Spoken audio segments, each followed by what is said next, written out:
Hey friends, welcome to the Mia Verde channel. My name is Mia Verde and I am a career transition and executive coach. I am starting my YouTube channel and this is where I talk about feelings of overwhelm and being burnt out in corporate America. So if you are a professional woman, one of my corporate girlies, then you have reached the right channel. Today, my burnout topic is mindset shifts. I know in some of the other vlogs I talked about some of the things that will be very important to overcoming burnout. And I want to be very transparent in some of the things that I did that worked for me and helped me to overcome a season of burnout in my life as far as, my corporate career. And I would say as far as my corporate career, but it affected my entire life, my personal life, my family, my friends, my romantic relationship. It affected everything, my self-esteem. So I say that from a corporate standpoint or from a, career standpoint, but I absolutely mean it absolutely affects your entire life, and that's very important to talk about. Today we're going to talk about mindset shifts. Mindset shifts are very, very important when I talk to clients about career transition, and one of the first things we start in our planning phase is mindset shift. Everything starts with your mind.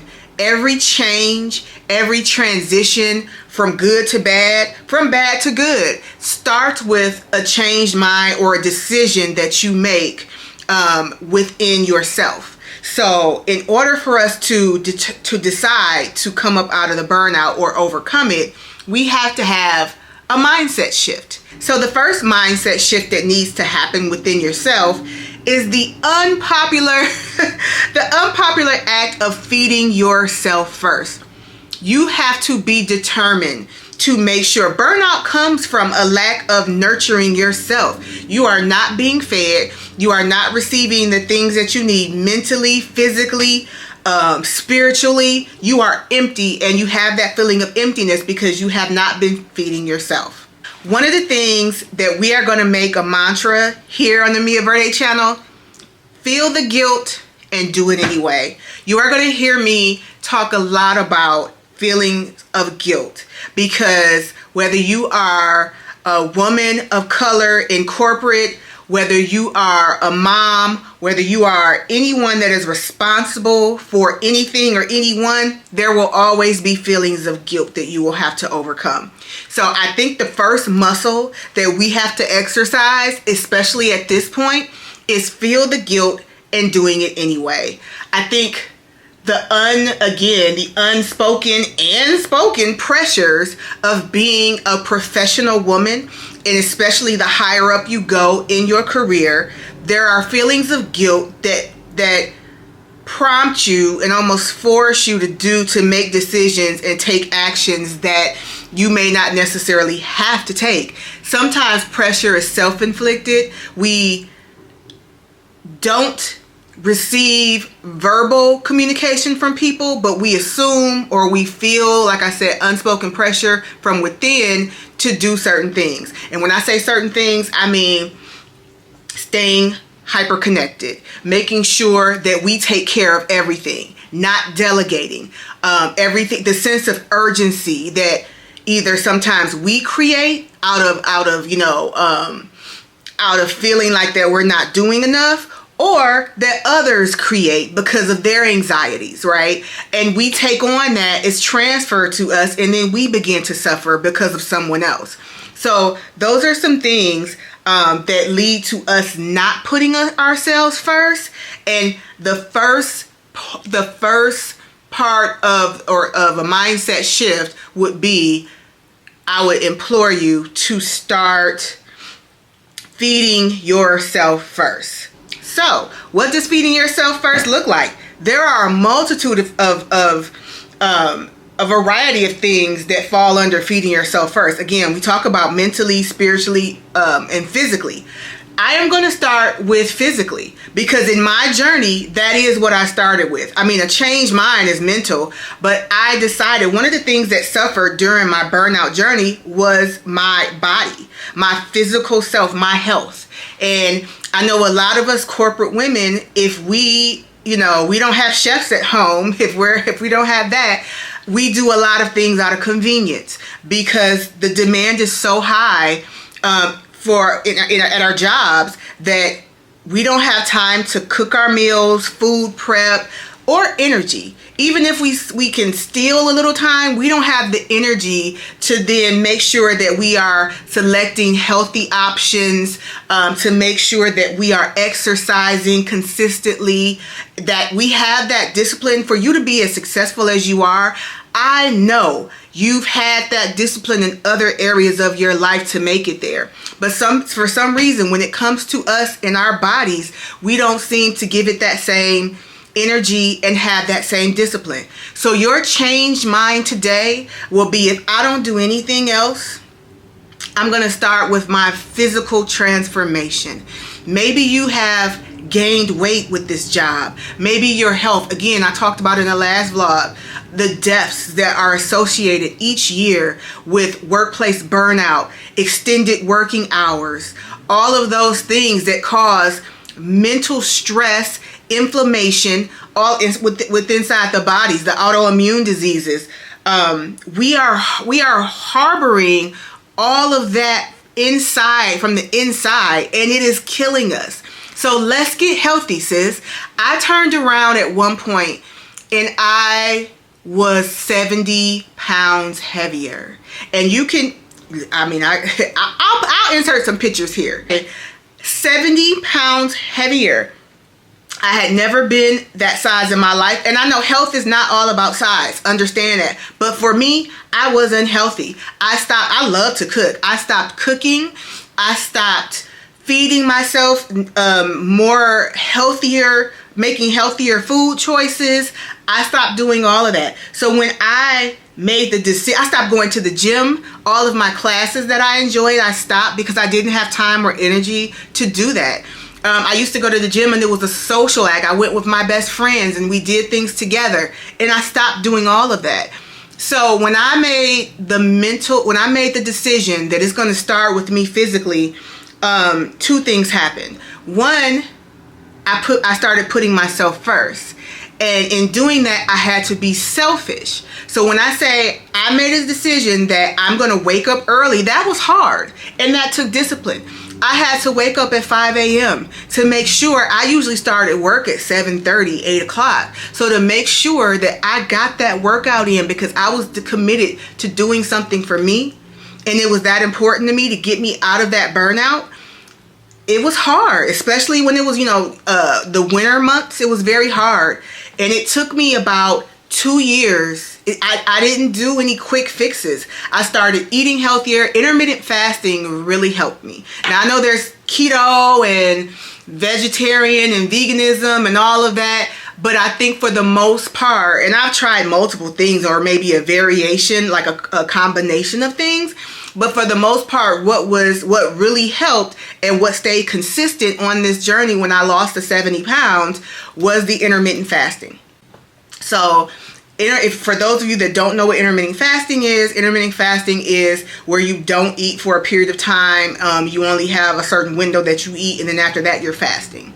It did a couple of things for me. Not only did it help me burn calories, it also helped me mentally, or I'm saying spiritually, I'm sorry. Both, I guess. You had mental stamina to do it, and then spiritually, again, I used to fast. I used to do spiritual fast all the time. I had, again, took a break from my purpose and really disconnected a little bit from my source. So in that intermittent fasting, I was kind of killing two birds with one stone, because I started actually taking it as a spiritual fast and taking the opportunity to be closer and reintroduce myself to some of the habits I had before that were successful when it comes to my prayer life, my connecting with God and hearing God. Connecting, you have to connect first to be able to hear. So that helped me tremendously. 2 years later, 70 pounds down. Like I said, it wasn't overnight. It was hard work. Sometimes I failed. I didn't lose 10 pounds every month. Sometimes I didn't lose 2 pounds every month. My measurements did not go down, continue to go down. And I had some physical, some things that needed to get taken care of, because again, your body takes on that stress. I suffer, which a lot of black women do, I suffer from fibroids. I suffer from the condition of, enlarged fibroids, enlarged uterus, and a lot of that I had to get external help to realize that when I got stressed out, I actually was in pain. I would cramp when my stress was at its highest level. Those things that you think are not affecting you, sis, that stress is affecting your body. I would literally be in pain when I got too stressed out. I would start to feel pain in my abdomen, in my uterus. And so if you're about to comment something negative, I don't want to hear it, because you can't tell me that these things aren't connected. I know women who go through stressful situations and they bleed. Sorry to be vulgar, but they bleed tremendously because they suffer from fibroids or any condition, that is similar to that. And undue stress exacerbates that. So I'm a firm believer in it all being connected. And so I really had to, and I'll do a separate vlog about my journey with fibroids, how I overcame that. But again, it was all connected. And I've made the decision to do something about it. The second thing that will happen when you make the decision to start putting your physical self first and taking care of the one body that God gave you, you can't go after actively work in your purpose and have the stamina and the fortitude and your body's broke down. You cannot do it. You can't do it. So you have to be physically prepared to work hard and do what you need to do for God's kingdom. Like, we need our bodies to be fit, right? But let's talk about the mental aspect. Let's talk about self-esteem. What would you do if you looked in the mirror today and you loved every inch of what you saw? And I'm not saying you don't love yourself now, but I'm talking about your best self. Like, let's be real. Let's be honest, sis. Yes, we love ourselves no matter what, and we give ourselves that speech. But there are some things, if you are not physically at your best, and I'm not saying I'm at my best now, but I'm way better than I was, and I feel wonderful. I have some ways to go, and I still, have goals, but I feel wonderful having made it this far. So my self-esteem has gone back up, and I feel like, there are some things that I can conquer that maybe I did not have the, courage to conquer before. I'm not gonna lie, you get a new attitude. If everything else is going bad and you look in that mirror and you fine, and your body is transforming and this is the you that you remember being, it does something for you. It absolutely does. So my first shift was absolutely physical. What else? Let me see. And again, you accept where you are now and you start taking the steps to get to your best self, right? Ask yourself, is this the life you want to live for the next 10 years? A life of emptiness, overwhelmed, not taking care of your body, hiding. I found myself, again, another reason that added to the fact that I wasn't being social. Not to mention, I blamed it on time, but the reality was also I didn't like the way I looked. So I didn't want to see people in real time. I didn't want to go around people. My confidence was very low at that time, right? That absolutely contributes to that. So if anything else, but one of the things that's hard is you're going to have to commit to waking up early. Sometimes, let's be clear, sometimes I run a little late. Every morning won't be the same. And in that moment, you have to make a decision. Are you going to start late? Are you going to make sure you get that workout in? Who are you being selfish for? Are you being selfish and making sure that you get what you need first? Or are you putting your work first and saying, well, I missed my workout today. Something happened. I wasn't feeling well. I was moving a little slow. No excuses. If my day was 30 minutes behind, then everything's 30 minutes behind because I am getting my workout in. And that is what I committed to myself. There is no one in this earth that can make me do different. And I had to tell that to myself. Yes, I can make it up on the back end, work later. You do it anyway. You do it anyway. So make sure that you take that. And now this was rare occasions, but you know how we do. There's always a reason not to do it. If you have to squeeze something in, and I know me, you have to be honest with yourself.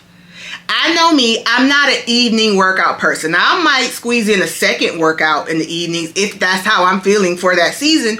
But my first workout has to be done early in the morning or I will not want to do it. I'm an early bird. I'm a morning person. And that's just how I needed to do it. You know, if you're not a morning person, you need to unplug. Even if it's just for an hour and a half break, you need to unplug and go get that workout in, whether it be lunch, whether it be after in the evening. You need to get it done. You have to at least commit yourself. You'll be a better you even for the organization that you work for. You have to, it's better on your, from a wellness standpoint as a whole, it's better for your health insurance. It's better for your employer to be a healthy you. So if nothing else, tell them, you know, again, as an executive, as a higher level person, as a professional woman, you are being a good steward of your health insurance.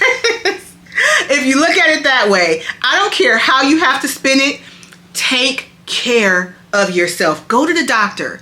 Squeeze in those times to go to the doctor. Get your checkups. Know your numbers. There are things that are affecting maybe your health or your weight that may not be something externally, just health and, you know, that diet and exercise will cover, will help or fix. So check your numbers, know your numbers, go to the doctor. Another thing I want to say is our habits. Sometimes we pick up habits in order to cope with the stress, with the emptiness, with the unhappiness. So drinking, smoking, hookah, whether it be hookah, weed, whatever it is, cannabis, whatever it is, look at those habits. Are they healthy? I know for a fact drinking is not healthy for you in any way. So, I mean, the red wine and all that excluded. But really, how much are you consuming? How much are you consuming, and are there healthier alternatives? Again, what are you focusing your energy on? Because the same energy it takes for you to pour a glass of whiskey after a horrible day is the same energy it could take to go and get on that treadmill instead, or take a walk in your neighborhood. Something to make healthier choices. And if you let's not pass go. If you can't commit to that, then we got to start somewhere else. Then you're very far gone. And then at that point, I would enlist the help of a therapist. And I'm not even saying that in a bad way. That was another element that helped me on my journey. Baby, I'm telling you, I pull out all the stops because the reason is because when I make up my mind about something, I don't care how it gets done, it's getting done. And I was determined to do it. So I utilized everything. I got my physical self together. I got my mental self together. I got my spiritual self together. So I want you to be able to do all those things. And I'm going to tell you how and share my journey with you along the way as we go forward. But yes, your physical, I say physical first because for me, that's what I did first. And it helped position me to want to do more, and my self-esteem and the courage to be able to say no, do things, step out on faith, and do other things increased. So I hope that helps you be able to do that. What else? And also, I want to say, a lot of times we look at burnout, or in burnout, us being able to take some of the things off our plate, we look at that as a failure. But it's oftentimes, and maybe it is in some way, but not in the way you think. It's the true sense of the word it is not possible for someone to keep up with a high level of demand if they cannot supply the energy it requires. And if a level of demand is so high that it in essence probably takes two people and one person is doing it, it's unrealistic. So some things are okay to fail at. It's not humanly possible. It's not possible to do it in a healthy way. So don't look at failure as a bad thing. Don't look at it as a bad thing. Every successful person has had failure somewhere along their journey, and they've used it to catapult them even higher. That's what I've done. And I've done it in the past, and I will continue to do it because I'm not done failing. Have you heard the term like fail up? And I'm probably saying it wrong, but successful people talk about failing up. Fail up. You learn from every failure. You learn from everything that doesn't work exactly the way you wanted it to. Learn from this. And that'll probably take us into the mindset shift too. But I'm going to save that for the next vlog. So yeah, if nothing else, make sure that you take care of your physical self. Commit to transitioning your body, your inner health. Know your numbers. Go to the doctor. Get that gym membership again. If nothing else, I did at one point. I bought a walking pad. I would be on meetings on my walking pad. I have a very sedentary, I'm in a very sedentary profession, and I refuse to sit there. Get a standing desk. Look, standing desks are wonderful. You burn more calories standing. I was determined to get myself healthy. So there are a multitude of things. My blood pressure was sky high. I'm telling you, stress will kill you, sis. Don't do it. It's not worth it. It's not worth it. But again, the mindset shift to say, I don't care what people think of me if I step back. I don't care. If I stand up for myself and say that's too much, I'm going to delegate that out. Or no, I will not be doing that. Or give me a longer timeline. Give me a longer time frame to be able to complete this. That's an option too. So you have to disconnect from the opinions of other people. You have to. You have to do it for yourself. I implore you to do it. So that is it for today. Thank you so much for joining me. And I will see you later. Have a wonderful and productive day. And don't forget to please like, share, comment down. What do you think is holding you back? How is your physical, with your physical self, what are some of the things that you have encountered, that you've gone through on your journey to improve your physical self, right? Your physical health. What are some of the things that you've ran into that you think are derailers or hindering you in your professional world from a physical standpoint? Again, most people have very sedentary jobs. We're sitting on our tuchus all day. So comment down down below. I would love to chat with you. Again, I am building a community of like-minded people, women who are professional, who want to live at their highest potential, at their greatest self, who love God and want to be the person that He created us to be and work in the purpose that He created us for. So if that is you, subscribe and comment down below. All right, y'all. Have a great one. See ya. Bye.